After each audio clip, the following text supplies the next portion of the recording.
पर बैठाया। बादशाह बहुत खुश हुए और बीरबल को गले लगाकर रुधे गले से भारी आवाज में बोले, मुझे मेरे अपराध के लिए क्षमा कर दो बीरबल। मैंने सत्य बात के लिए तुम्हें अपमानित किया। आप और गलती राम राम। कैसी बातें करते हैं जहांपना। यदि आपने दोबारा इन शब्दों का उच्चारण किया तो मैं निश्चय ही जीते जी नरक में चला जाऊंगा, बीरबल ने अनजान बनते हुए कहा। बीरबल के मन में इतना सम्मान और प्रेम देखकर बादशाह मुस्करा पड़े। फिर उन्होंने पिछली रात की सारी बातें बीरबल को विस्तार से बताईं और कहा, तुमने जो बात उस दिन मेरी अंगुली कटने पर कही थी उसका एक एक शब्द सत्य प्रमाणित हुआ। बीरबल चुपचाप सुन रहे थे। बादशाह पुनः बोले, हमारे शाही फरमान के पीछे तुमने लिख भेजा था कि यह बादशाही हुक्म अच्छे के लिए ही हुआ है, इसका क्या मतलब हुआ? मतलब साफ है हुजूर। यदि मैं दरबार में उपस्थित होता तो कल मैं भी शिकार के समय आपके साथ जाता। आप तो अंगुली कटी थी, आंख खंडित थे, इसलिए साफ बच जाते। पर मैं बेमौत मारा जाता, आदिवासी आपकी बजाय मेरी बलि अवश्य चढ़ा देते, बीरबल ने अकबर से कहा। बीरबल की यह बात सुनकर बादशाह बड़े खुश हुए। वे बीरबल को तुरंत अपने साथ पूरे सम्मान के साथ दरबार में ले आए। बादशाह अकबर द्वारा बीरबल को दिया जाने वाला यह सम्मान देखकर दरबारीगण जल उठे। बादशाह ने बीरबल को उनका पद वापस दे दिया। इस प्रकार अकबर बादशाह और बीरबल में परस्पर हास्य विनोद पुनः होने लगा और दोनों के हृदय फिर पहले की तरह मिल गए। ऐसा प्रतीत होता था कि जैसे अब ये दोनों कभी अलग नहीं होंगे। शिक्षा। ईश्वर जो करता है अच्छे के लिए करता है। 22। कंजूस के साथ चालाकी। बीरबल ने सुनार से पूछा, तुम दोनों के बीच क्या शर्त तय हुई थी? गरीब परवर, हम दोनों के बीच यह शर्त तय हुई थी कि यदि उस धधकती आग में घुसकर मैं जवाहरातों वाली संदूकची को निकालकर लाऊं तो अपनी पसंद का इसको दूंगा। अकबर बादशाह के राज्य में एक बड़ा ही कंजूस व्यक्ति रहता था। वह काफी परिश्रम करके बहुत धन कमाता, फिर भी वह बहुत कम भोजन करता था। वह धन बचाकर जमा करता था। धन वह हीरे जवाहरात के रूप में इकट्ठा करता था। इस तरह उसके पास बहुत से जवाहरात एकत्र हो गए थे। इतना धनी होने के बावजूद वह ऐसे रहता था कि लोगों को आसानी से विश्वास है नहीं होता कि उसके पास फूटी कौड़ी भी होगी। उसका घर फूस की झोंपड़ी मात्र था, जिसमें एक टूटी फूटी संदूकची बाबा आदम के जमाने की थी। उसी संदूकची में वह अपने जवाहरातों को छिपाकर रखता था। एक दिन अचानक उस घासफूस की झोंपड़ी में आग लग गई। यह देखकर कंजूस दहाड़े मार मार कर रोने लगा। उसका शोर सुनकर उसके आस पड़ोस के लोग दौड़ते हुए आए और आग बुझाने में मदद करने लगे। लेकिन आग बुझने की अपेक्षा और अधिक भड़कती गई। आग की लपटों को देखकर कंजूस ने और अधिक जोर से चिल्ला चिल्लाकर रोना शुरू कर दिया। तभी पास खड़ा एक सुनार उसको डांटकर बोला, एक फूस की झोंपड़ी जलने पर इतना क्यों चिल्ला रहा है? झोपड़ी का क्या है, दोबारा बन जाएगी। 82। कंजूस के साथ चालाकी। भाई, तुम तो झोपड़ी जलता देख रहे हो, लेकिन मैं तो अपने जवाहरातों को जलता देख रहा हूं, कंजूस अपनी छाती पीटते हुए बोला। यह सुनकर सुनार चौंकते हुए बोला, जवाहरात कहाँ हैं? कंजूस ने उंगली के इशारे से उस जगह की ओर इशारा किया जहां वह संदूकची रखी हुई थी। सुनार के मन में लालच आ गया। वह कंजूस से बोला, यदि मैं जवाहरातों को बाहर निकाल लाऊं तो अपनी पसंद का तुम्हें देकर बाकी मैं स्वयं रख लूंगा, मरता क्या न करता। लाचार होकर कंजूस ने सुनार की शर्त मान ली। लालची सुनार अपनी जान जोखिम में डालकर दहकती आग में कूद पड़ा और संदूकची सही सलामत निकालकर बाहर ले आया। जब आग बुझ गई तो शर्त के अनुसार सुनार ने कंजूस को खाली संदूकची देकर सारे जवाहरात खुद ले लिए।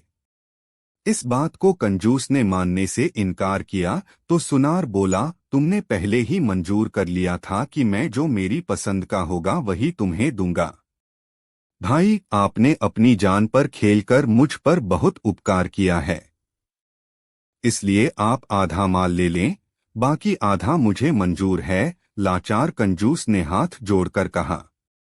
सुनार गुस्से में तमतमाते हुए बोला, मेरे तेरे बीच तो पहले ही यह शर्त हो चुकी थी कि जो मेरी पसंद होगी तुझे दे दूंगा। अब बेईमानी क्यों कर रहा है? शर्त लगाई तो अब माननी पड़ेगी। कंजूस के साथ चालाकी। 83। सुनार और कंजूस में हुई बहस लड़ाई तक पहुंच गई। कंजूस ने आधे जवाहरात पाने की बहुत कोशिश की, किंतु सुनार ने उसे एक भी जवाहरात नहीं दिया। अंत में उसने बादशाह के यहाँ गुहार लगाई। बादशाह ने मामला पेचीदा समझकर बीरबल को सौंप दिया। बीरबल ने सुनार से पूछा, तुम दोनों के बीच क्या शर्त तय हुई थी? गरीब परवर, हम दोनों के बीच यह शर्त तय हुई थी कि यदि उस धधकती आग में घुसकर मैं जवाहरातों वाली संदूकची को निकालकर लाऊं तो अपनी पसंद का इसको दूंगा, बाकी खुद ले लूंगा, सुनार ने कहा। बीरबल ने कंजूस से पूछा, जो बात सुनार कहता है क्या सच है? कंजूस ने शर्त के बारे में सब बताया। तब बीरबल उससे बोले, फिर तुम क्यों नहीं सुनार का फैसला मान लेते?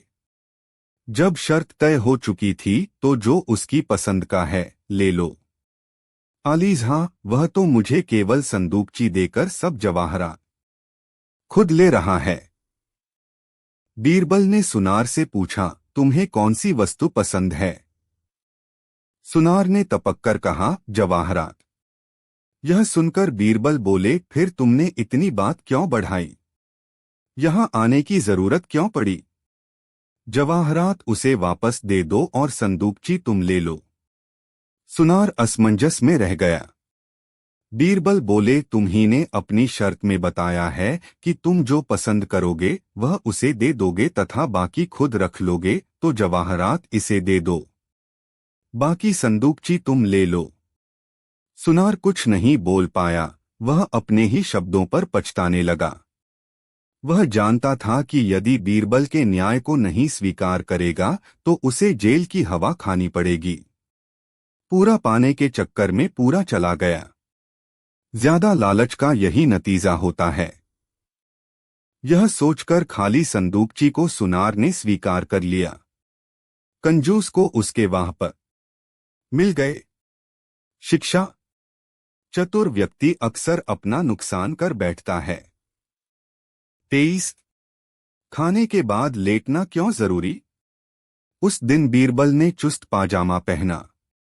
पाजामे को पहनने के लिए वह कुछ देर के लिए बिस्तर पर लेट गया। फिर कपड़े पहनकर वह नौकर के साथ चल दिया। एक बार अकबर को बीरबल ने यह कहावत सुनाई थी कि खाकर लेट तीन और मारकर भाग जा। यह अच्छे लोगों की पहचान है। जो लोग ऐसा करते हैं उन्हें जिंदगी में किसी भी प्रकार का दुख नहीं उठाना पड़ता। वे अपना जीवन सुख से व्यतीत करते हैं। अकबर को अचानक ही बीरबल की यह कहावत याद आ गई। उन्होंने सोचा, बीरबल अवश्य ही खाना खाने के बाद लेटता होगा, क्योंकि बीरबल दरबार से दोपहर में घर खाना खाने जाते थे। बादशाह ने सोचा कि आज हम उसकी इस बात को गलत सिद्ध कर देंगे। उन्होंने एक नौकर को अपने पास बुलाया और कहा, तुम बीरबल के पास जाओ, इस समय वह खाना खा रहा होगा। बीरबल से कहना कि हमने याद किया है वह जिस भी हालत में हो वैसे ही दरबार में उपस्थित हो। जो आज्ञा बादशाह सलामत। बादशाह का आदेश सुनकर नौकर बीरबल को बुलाने चला गया। जब नौकर बीरबल के यहाँ पहुंचा तो उसने देखा कि बीरबल खाना खा रहे थे। नौकर ने अकबर का आदेश बीरबल को सुना दिया। बीरबल बुद्धिमान तो थे ही, वह समझ गए कि अकबर ने उनसे क्यों तुरंत आने के लिए कहा है। इसलिए बीरबल ने भोजन करके नौकर से कहा, ठहरो, मैं कई बदलकर तुम्हारे साथ ही चल रहा हूं। खाने के बाद लेटना क्यों जरूरी? उस दिन बीरबल ने चुस्त पाजामा पहना। पाजामे को पहनने के लिए वह कुछ देर के लिए बिस्तर पर लेट गया। फिर कपड़े पहनकर वह नौकर के साथ चल दिया। जब बीरबल दरबार में पहुंचे तो अकबर ने पूछा, कहो बीरबल, खाना खाने के बाद आज भी लेटे या नहीं? बिल्कुल लेटा था बादशाह सलामत, बीरबल ने कहा। बीरबल की बात सुनकर अकबर ने क्रोधित स्वर में कहा, बीरबल, तुमने हमारे आदेश की अवहेलना की है। हम तुम्हें दंड देंगे। जब हमने तुरंत बुलाया था फिर तुम लेटे क्यों? बादशाह सलामत, मैंने आपके हुक्म की अवहेलना कहाँ की है? मैं तो कपड़े पहनकर सीधा आपके पास ही आ रहा हूँ। कपड़े पहनते समय ये चुस्त पाजामा पहनने के लिए ही मुझे लेटना पड़ा था, बीरबल ने सहज भाव से उत्तर दिया। अकबर बादशाह बीरबल की चतुरता को समझ गए और मुस्करा पड़े। शिक्षा। बुद्धिमान व्यक्ति हर परिस्थिति में स्वयं को बचा लेता है। 0709 सुबह के 11:33। सुनील कुशवाहा 813324। सबसे बड़ा हथियार क्या है? हाथी दौड़ता हुआ सूंड को उठाए तेजी से बीरबल की ओर चला आ रहा था। बीरबल ऐसे स्थान पर खड़े थे कि इधर-उधर भागकर भी नहीं बच सकते थे। ठीक उसी समय बीरबल को एक कुत्ता दिखाई दिया। अकबर और बीरबल के बीच कोई न कोई बहस चलती रहती थी और कभी-कभी ऐसी बातें भी हुआ करती थीं जिनकी परख करने में जान का खतरा भी हो सकता था। एक बार अकबर ने बीरबल से पूछा, बीरबल, संसार में सबसे बड़ा हथियार कौन सा है? बीरबल ने जवाब दिया, बादशाह सलामत, संसार में सबसे बड़ा हथियार वह है जो वक्त पड़ने पर काम आ जाए।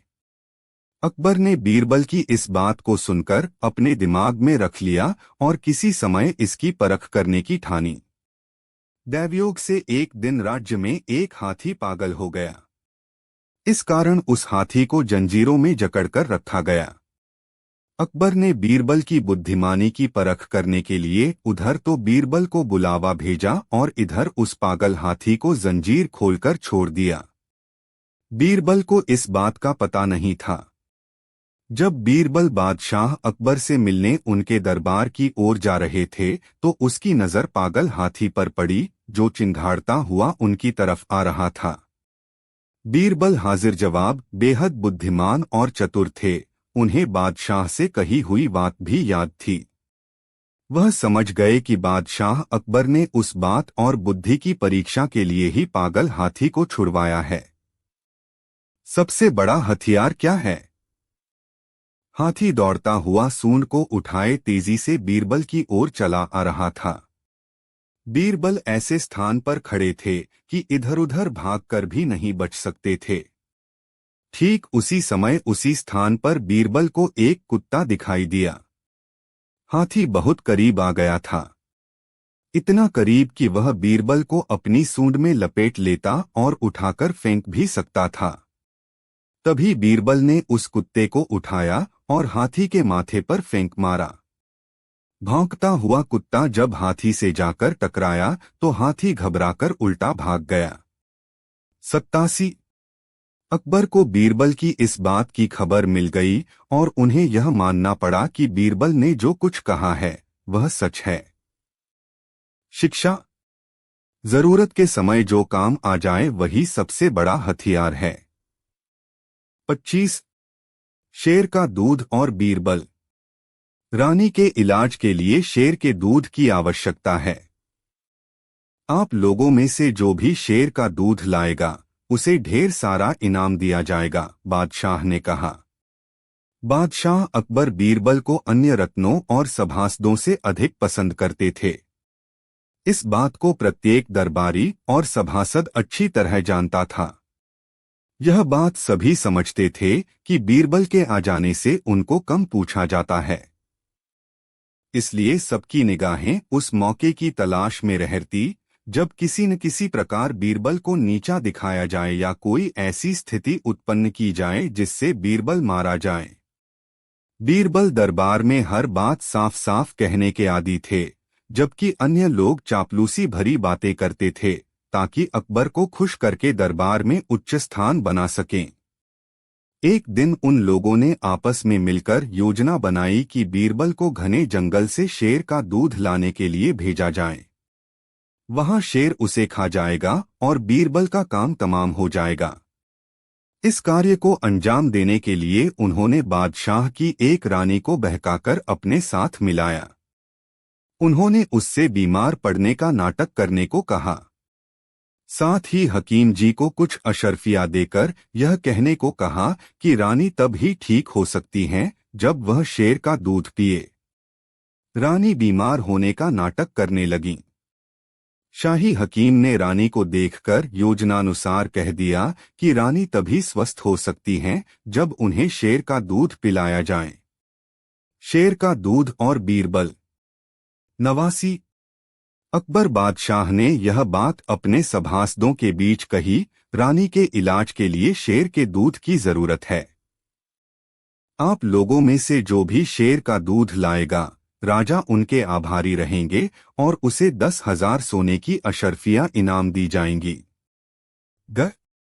बादशाह सलामत शेर का दूध बीरबल लेकर आएगा क्योंकि वह बुद्धिमान भी है, उन दरबारियों ने एक स्वर में कहा। अकबर बादशाह ने बीरबल को आदेश दिया, बीरबल, तुम ही शेर का दूध जंगल से लाओगे। बीरबल शेर का दूध लाने के लिए कुछ दिन का अवकाश लेकर दरबार से चले गए। बीरबल ने घर जाकर यह बात अपनी बेटी को बताई। बीरबल की बेटी उनसे ज्यादा होशियार और समझदार थी। वह बोली, पिताजी, इस बात के लिए आपको चिंता करने की कोई आवश्यकता नहीं है। इसका हल मैं आपको बताती हूँ। छुट्टियां समाप्त होने के बाद भी आप दरबार में न जाए, यह कहकर बीरबल की बेटी ने तरकीब बताई। बीरबल ने वैसा ही किया। बीरबल की छुट्टियां समाप्त हो जाने पर बादशाह का दूत उन्हें बुलाने आया तो बीरबल की लड़की ने कह दिया कि उनको बच्चा हुआ है, वे प्रसूति गृह में हैं, अभी नहीं आ सकते। दूत ने दरबार में आकर वैसा ही कह दिया। बादशाह अकबर क्रोध में आ गए और स्वयं बीरबल के घर पहुंचे। उन्होंने कहा, यह कैसे संभव है? एक पुरुष के बच्चा कैसे हो सकता है? बीरबल की बेटी ने कहा, महाराज क्षमा कीजिए, जैसे शेर दूध दे सकता है वैसे पुरुष के बच्चा भी हो सकता है। तब अकबर बादशाह और उनके सदस्यों को अपनी भूल का एहसास हुआ क्योंकि शेर नहीं शेरनी दूध देती है। अकबर ने बीरबल को वापस सभा में बुलवा लिया। शिक्षा। किसी भी कार्य को करने से पहले अच्छी तरह से सारी बातों पर। अपने महल में बैठे ही थे कि तभी उनकी बेगम साहिबा ने बेटे को लाकर उनकी गोद में खिलाने के लिए दे दिया। बादशाह अकबर अपने नन्हे बेटे को बड़े ही प्यार दुलार के साथ खिलाने लगे। कभी उसे पुचकारते तो कभी उसे हंसाते। तभी खेल खेल में शहजादे ने दोनों हाथों से बादशाह अकबर की दाढ़ी पकड़ ली। बड़ी मुश्किल से बादशाह बच्चे के हाथ की पकड़ से अपनी दाढ़ी छुड़ा पाए। बादशाह अकबर जब दरबार में आए तो उन्होंने दरबारियों प्रश्न किया, अगर कोई मेरी दाढ़ी नोच ले तो उसको क्या सजा दी जानी चाहिए? दरबार में मौजूद सब लोग तारीफ पाने के उद्देश्य से बढ़ा चढ़ाकर अपने विचार बताने लगे। किसी ने बादशाह की दाढ़ी पकड़ने की सजा बताई कि उसकी गर्दन उड़ा देनी चाहिए। किसी का जवाब कुछ और किसी का कुछ, लेकिन किसी भी जवाब से बादशाह अकबर को संतुष्टि नहीं हुई। अंत में उन्होंने बीरबल की तरफ सवालिया दृष्टि से देखा। बीरबल बोले, हुजूर, उसे मिठाई खिलानी चाहिए। बीरबल का उत्तर समझकर बादशाह अकबर मुस्कराए और कहा, यह तो तुमने खूब अच्छी बात कही, पर उस हिमाकत करने वाले को मिठाई क्यों खिलानी चाहिए? बीरबल ने विश्वास के साथ निवेदन करते हुए कहा, बादशाह सलामत, आपकी दाढ़ी नोचने वाले प्यारे नन्हे मुन्ने शहजादे या शहजादी के अलावा कोई हो ही नहीं सकता। बीरबल के जवाब को सुनकर सब दरबारी दंग रह गए। शिक्षा। किसी भी बात पर प्रतिक्रिया देने से पहले उसका अर्थ समझ लेना चाहिए और बच्चों को सजा नहीं बल्कि प्यार देना चाहिए। 16 बादशाह का नाखून। मुझे इस रोग की ऐसी दवा ज्ञात है जिसके लगाने से सिर्फ 5 दिन में नाखून आना शुरू हो जाता है। मेरे गुरु का कहना है कि यह दवा कभी भी बेअसर नहीं होगी, लेकिन मैं जिन दवाओं के नाम बताऊं आप उन्हें मंगवा दीजिए। एक बार युद्ध करते समय एक बादशाह का अंगूठा कट गया। उस बादशाह ने राज्य के बड़े से बड़े हकीमों से उसका इलाज कराया, मगर किसी प्रकार का फायदा नहीं हुआ। बहुत अच्छे इलाज से इतना हो गया कि अंगूठे में मांस तो आ गया, परंतु नाखून नहीं आ पाया। बादशाह ने क्रोध में आकर सब हकीमों को जेल में डलवा दिया और कहा, हमारे अंगूठे पर नाखून आने के बाद ही तुम लोग छूट सकोगे, नहीं तो तुम इस जेल से कभी नहीं छूटोगे। इसके बाद उसने यह कानून ही बना दिया। यदि कोई वैद्य का काम करता पाया जाता तो बादशाह उसे अपने पास बुलाकर नाखून की औषधि पूछता। अगर वह न बता पाता तो उसे जेल में डाल दिया जाता था। यह देखकर राज्य के सभी हकीम डरे हुए थे। बहुतों ने तो वैद्य का काम ही छोड़ दिया और कितने ही इधर उधर छिप गए। रोगियों को चिकित्सा के लिए वैद्य मिलना मुश्किल हो गया और देश में चिकित्सा अव्यवस्था फैल गई।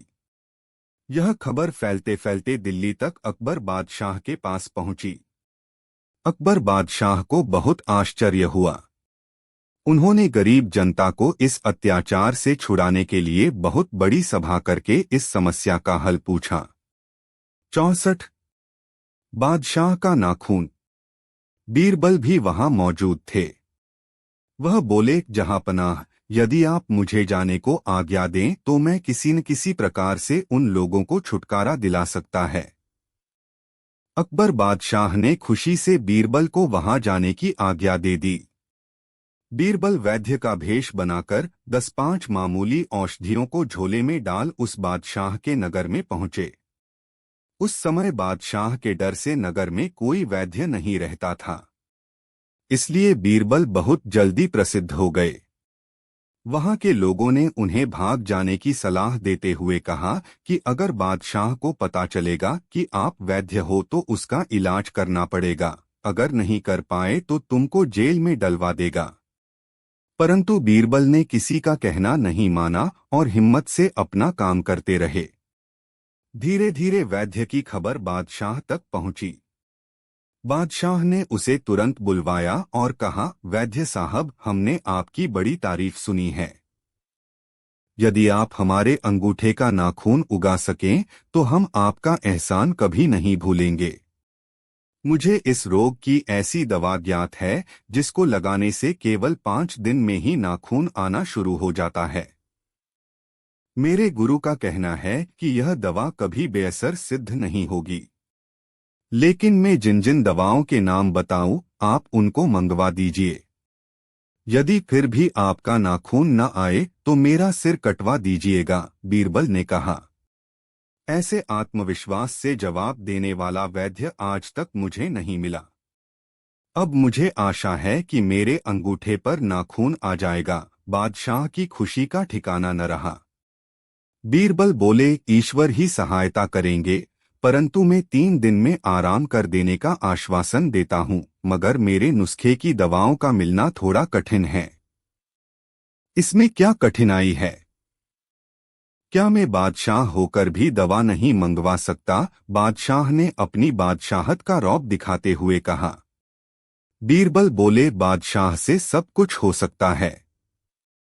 मेरा यह कहना नहीं है कि आप उन दवाओं को नहीं मंगा सकेंगे। फिर भी आप मुझे लिखित रूप से वचन दीजिए कि यदि आप 1 मास के भीतर दवा न मंगवा सके तो फिर मैं आपका इलाज नहीं कर पाऊंगा। और अब तक आपने जितने वैद्य हकीम कैद कर 3108 दोपहर के 3:20 सुनील कुशवाहा 8133 F11 बादशाह का नाखून 65 रखे हैं, उन सबको छोड़ना पड़ेगा। इस बीच अगर आप दवा मंगवा देंगे तो उसी समय मैं आपकी सेवा में हाजिर हो जाऊंगा और आपका इलाज शुरू कर दूंगा। सब ठीक रहा तो जल्द ही आपके अंगूठे पर नाखून होगा। यह सुनकर बादशाह ने सोचा कि यह हकीम मेरे प्रभाव और धन के बारे में नहीं जानता। ऐसी कौन सी दवा मंगवाएगा जिसका मूल्य मैं नहीं दे सकूंगा। यह सोचकर उसने बीरबल के कहे अनुसार प्रतिज्ञापत्र लिख दिया और उससे दवाओं के नाम पूछे। बीरबल ने अपनी इच्छानुसार काम होता देखकर एक शेर पढ़कर सुनाया। क्या अजब आना है उस नाखून का, फूल गर गूलर का हो, पेशाब मछली का। बादशाह ने यह शेर सुनकर उसमें जो दवाएं थीं वे लाने के लिए दीवान को आज्ञा दी। बेचारे दीवान ने बहुत ढूंढा, नगर में मुनादी करवाई, परंतु इन दोनों वस्तुओं का कहीं नामो निशान भी नहीं पा सका। अवधि पूरी हो गई। लाचार होकर बादशाह को शर्त के अनुसार सभी हकीम और वैद्यों को छोड़ना पड़ा। फिर बादशाह ने उन वैद्यों को बुलाकर शेर में कही गई दवाओं के बारे में पूछा। सबने उन दवाओं के गुणों की प्रशंसा की क्योंकि बीरबल उनको पहले ही समझा चुके थे। हकीमों ने बंदीगृह से छुड़वाने के लिए बीरबल को बहुत धन्यवाद दिया। उसके पश्चात बीरबल ने दिल्ली आकर सब बातें अकबर बादशाह को बताईं। वे भी उसकी बुद्धिमानी से बहुत प्रसन्न हुए और इनाम भी दिया। शिक्षा, बुद्धिमानी और संयम दो हथियार हैं जिनसे असंभव दिखने वाला कार्य भी किया जा सकता है। 17 चोर की दाढ़ी में तिनका। व्यापारी ने उत्तर दिया, हुजूर, मुझे लगता है कि नौकरों में से किसी ने यह काम किया है, क्योंकि बाहरी आदमी को घर के अंदर का इतना ज्ञान नहीं हो सकता।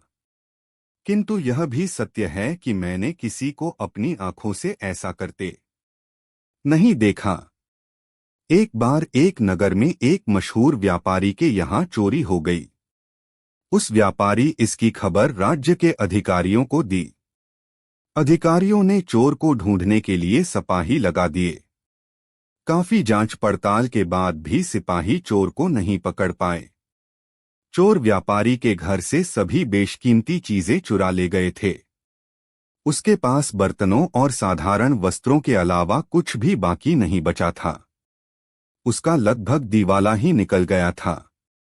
यह बात बादशाह तक पहुंची तब इतने बड़े पूंजीपति की ऐसी दुर्दशा देख बादशाह बड़े चिंतित हुए। बादशाह ने इस चोरी का पता लगाने का विचार किया। उन्होंने बीरबल से सारा हाल कहकर चोर को माल सहित बरामद करने का आदेश दिया। बीरबल ने बादशाह की आज्ञा का पालन करते हुए उस व्यापारी को बुलवाया जिसका माल चोरी हो गया था। इसके बाद उससे पूछा, तुम्हें किसी पर शक है? यदि किसी पर शक हो तो स्पष्ट बता दो। घबराओ नहीं, तुम्हारी सब संपदा मिल जाएगी, चोर भी पकड़ा जाएगा। व्यापारी को बीरबल की बातों से बहुत ढांढस बंधा। बादशाह भी उस समय वहां मौजूद थे। F11 F12 थपथपाना। SCD चोर की दाढ़ी में तिनका। 67 व्यापारी ने उत्तर दिया, हुजूर, मुझे लगता है कि नौकरों में से ही किसी ने यह काम किया है, क्योंकि बाहरी आदमी को घर के अंदर का इतना ज्ञान नहीं हो सकता। किंतु यह भी सत्य है कि मैंने किसी को अपनी आंखों से ऐसा करते नहीं देखा, इसलिए मैं किसी दोषी नौकर का नाम भी नहीं ले सकता। बीरबल ने सिपाही भेजकर व्यापारी के सभी नौकरों को दरबार में बुलवाया। जब सभी नौकर आ गए तो थोड़ी पूछताछ के बाद बीरबल ने समान आकार की बहुत सी लकड़ी की पट्टी मंगवाई। उन पर कोई मंत्र पढ़ने का ढोंग करके एक एक लकड़ी प्रत्येक नौकर को दे दी और कहा, आज रात भर ये लकड़ियां तुम लोग अपने अपने पास रखो, कल सुबह लाकर मुझको दिखाना। जो कोई चोर होगा या उसकी मदद से चोरी हुई होगी, उसके पास की लकड़ी आधा इंच बढ़ जाएगी। बीरबल के हुक्म से राज्य के कर्मचारियों ने व्यापारी के नौकरों को अलग अलग कमरों में रखा और उनकी देखरेख के लिए सैनिकों को लगा दिया। उन नौकरों में जो नौकर वास्तव में चोर था, उसने अपने मन में सोचा कि यह लकड़ी बाद में आधा इंच बढ़ जाएगी, तो मैं पहले ही क्यों न इसको आधा इंच काट। 31:08 दोपहर के 3:21 सुनील कुशवाहा 8133 सभर अन्य लकड़ियों के बराबर हो जाएं। इस तरह मेरी लकड़ी सबके बराबर रहेगी। इस प्रकार दोवान बीरबल मुझे नहीं पकड़ पाएगा। ऐसा सोचकर उसने फौरन अपनी लकड़ी को आधा इंच काटकर छोटी कर दिया। यही तो बीरबल की चाल थी। क्या कभी लकड़ी रात भर में अपने आप बढ़ सकती है? अर्थात कभी नहीं बढ़ सकती। दूसरे दिन सुबह बादशाह और बीरबल उस जगह पर गए जहां नौकरों को रखा गया था। उनके साथ वह व्यापारी भी था। बीरबल ने सबको लकड़ियों को देखा।